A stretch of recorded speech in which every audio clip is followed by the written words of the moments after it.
Madame, Monsieur, bonjour et bienvenue sur Vox Africa, je suis Fanny Wegscheider. Votre point quotidien sur l'actualité africaine et internationale, c'est tout de suite dans Vox Flash.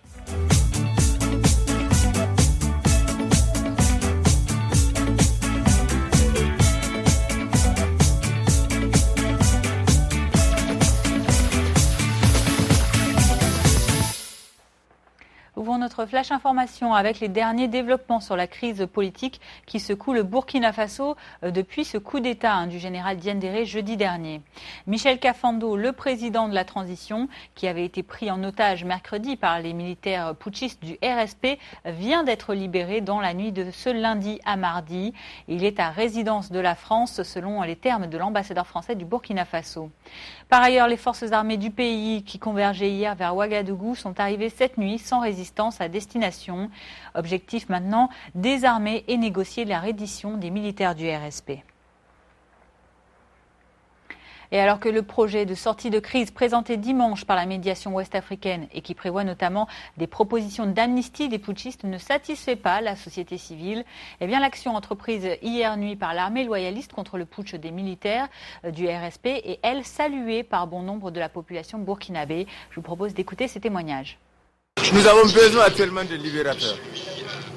Parce qu'actuellement, si nous consommons ça, ça veut dire que toute l'Afrique même est en danger. Ça va nous sauver. Parce qu'actuellement, nous sommes totalement abattus par la réaction de ce général. C'est ce mardi que le projet de sortie de crise des autorités de médiation sera examiné au cours d'un sommet extraordinaire de la CEDEAO à Abuja. En attendant, depuis Niamey au Niger, les présidents Mahamadou Issoufou du Niger et Idriss Déby Itno du Tchad ont quant à eux appelé les putschistes à déposer leurs armes, à regagner leurs casernes et à laisser le régime de transition finir sa mission. Même revendication exprimée hier également par le président français François Hollande. Il faut dire que le Niger est particulièrement préoccupé par la sécurité de son pays voisin. En effet, le pays est déjà confronté à des menaces sur sa frontière nord avec le Libye, sur sa frontière ouest avec le Mali et également au sud avec les menaces de Boko Haram au Nigeria. Écoutez les déclarations des présidents tchadiens et nigériens qui s'exprimaient hier. Le régime de sécurité présidentielle au Burkina, qui sont des soldats, mais sont les enfants du Burkina. Je leur demanderai fraternellement de ne pas être contre-courant. De ne pas être contre-courant et prendre en otage tout un peuple. S'ils sont des soldats, qu'ils déposent des armes et qu'ils regagnent les casernes.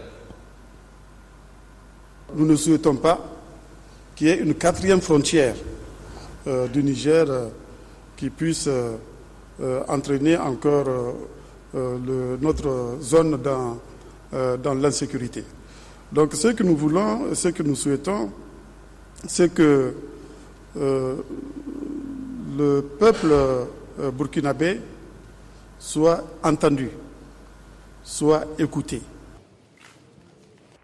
Autre attentat sur le continent, mais en Afrique orientale. En Somalie, au moins 7 personnes ont été tuées hier dans l'explosion d'un véhicule piégé à Mogadiscio. 10 autres personnes ont été blessées, pour la plupart des civils.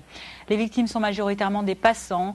L'explosion a eu lieu près de l'entrée de la ville à Somalia, un complexe qui abrite la présidence somalienne ainsi que les bureaux du Premier ministre. Pour le moment, l'attentat n'a pas encore été revendiqué, mais la piste des islamistes Shebab est envisagée. Le même jour, un kamikaze a par ailleurs aussi fait exploser son véhicule piégé à Kismayo, dans une base de militaires kényans de l'AMISOM et de soldats des forces pro-gouvernementales somaliennes. Bilan, 14 militaires décédés. Tous ces événements dramatiques intervenus alors qu'hier, 21 septembre, marquait la journée internationale de la paix, une journée consacrée par les Nations Unies au renforcement des idéaux de paix au sein des nations et des peuples. Pour l'occasion, une marche de célébration a eu lieu au Togo, dans les rues de Lomé. Commencée à la place de la Colombe de la Paix, elle a abouti au stade municipal de Lomé. Un match de football a également réuni des acteurs des différents secteurs d'activité, ainsi que des journalistes, des artistes, des policiers et des footballeurs. Parmi eux, le sélectionneur de l'équipe nationale de football du Togo, Tom Saintfiet. Quelques personnalités et membres de l'organisation étaient présents pour cette marche de la paix hier à Lomé. Je vous propose de les écouter. Et c'est important et comme entraîneur, on peut donner quelque chose avec des actions comme ça et c'est important parce que notre vie est peut-être fantastique, sûrement quand on gagne, mais quand on gagne contre Djibouti, il y a toujours des personnes qui sont mortes en Syrie ou en autre pays et c'est catastrophique et on doit aider toutes les personnes au monde. Nous sommes tous ensemble. Mais tout le monde a besoin de la paix. La paix est un idéal. La paix, c'est une aspiration de tous les peuples. Et quand on l'a, même quand on l'a, il faut la promouvoir. Parce qu'aujourd'hui, on voit ce qui se passe dans le monde. Elle est très facile à perdre, mais elle est difficile à conquérir et à maintenir.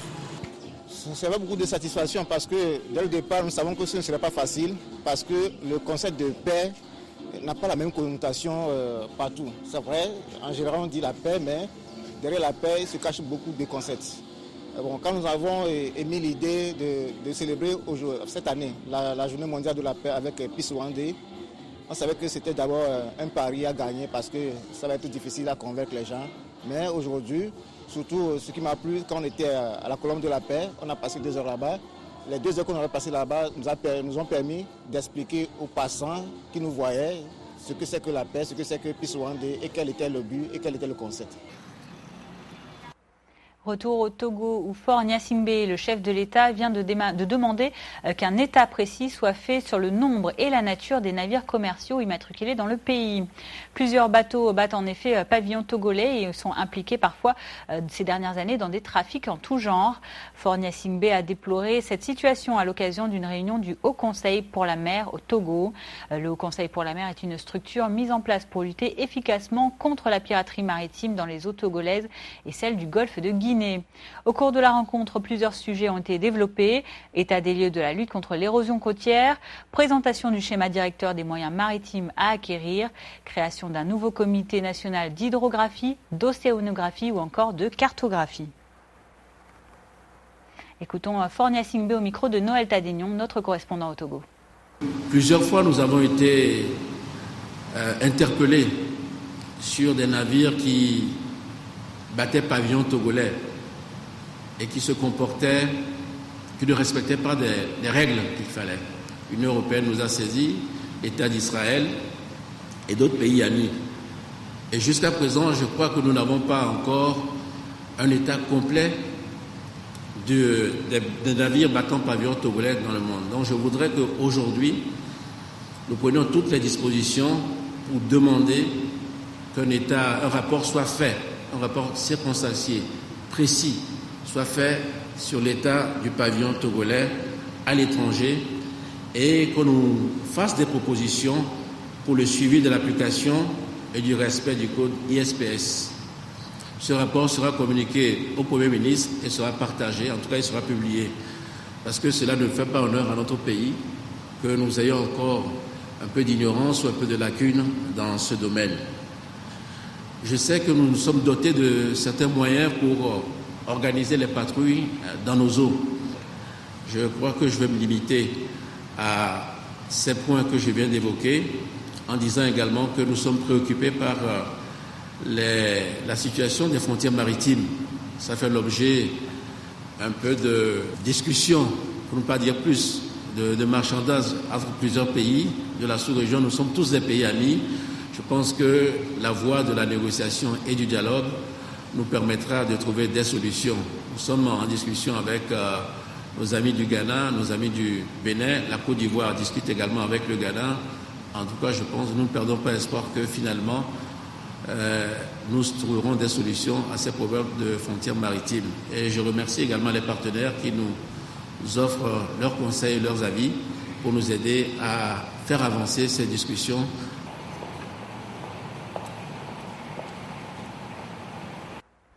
En France, à présent, la Société nationale des chemins de fer a été condamnée pour discrimination. Les faits remontent aux années 1970. La SNCF avait alors embauché des travailleurs immigrés marocains avec un contrat de droit privé. Un contrat, oui, mais qui leur refusait le statut spécifique de cheminot, beaucoup plus avantageux, mais réservé aux Européens et aux jeunes recrues. Après la plainte de plus de 800 cheminots de nationalité ou d'origine marocaine, à la retraite ou proche de l'être, et qui estimaient avoir été lésés dans leur carrière et leur retraite en raison de leur nationalité, eh bien, le Conseil des prud'hommes a enfin tranché à Paris. Cette juridiction spécialisée dans les conflits du travail leur a donné raison en grande partie. Une décision qui pourrait coûter à la SNCF entre 150 000 et 230 millions d'euros.